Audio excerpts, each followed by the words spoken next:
All goods day mga jeep. So flex ko lang yung naging banat ko sa number 1 ng kalaban. Bali Pinoy din yung kalaban namin dito. So ito yung top compo. So RC charge yan na naka heroic torch si Warden. Tapos Super Yetis. So nag start ako ng RC charge sa 12 o'clock. Then after 10 strike saka tayo mag ENB kay RC. So Phoenix ang kasama niya, so iiwan lang natin yan pagkapatay niya dahil meron naman tayong revive spell. So first ENB, so tinago na agad natin yun para dumiretso si RC doon agad sa speeder. Makabawas agad tayo ng isang speeder. So drop ulit tayo ng ENB. So looking good. Tapos ayun yung last ENB.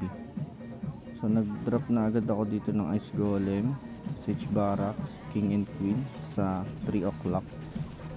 And then nilinis ko lang yung nag drop ako ng Barbarians din para sa army camp. So naglapag na ako ng main troops kasama si Warden dyan.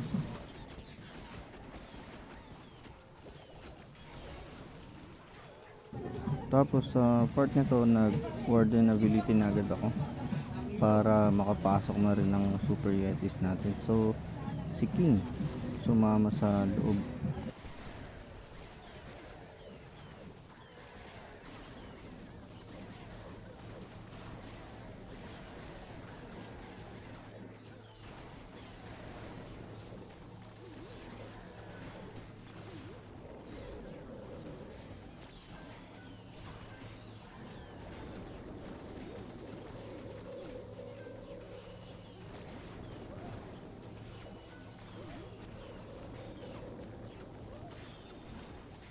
At this point napansin ko parang mata-time fill ako kasi down to 1 minute na.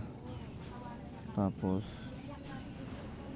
konti na lang ng troops, as in sa furnace makukuha niya naman yung mono. So wala tayong intindihin sa loob.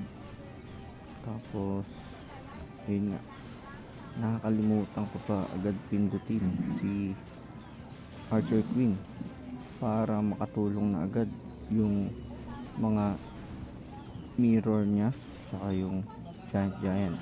Tapos ayan si RC, dranapan ko na agad ng revive spell tsaka rage spell. Buti ka mo may rage spell pa tayo dun. Kung sakaling wala tayong rage spell dun, kayang kaya siya i-take down agad din nung single IT.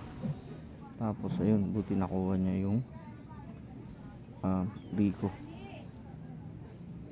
Saktong sakto yan, 3 minutes. Napaikom talaga yung puwet ko dun. Thank you. Don't forget to follow Chip. So all goods.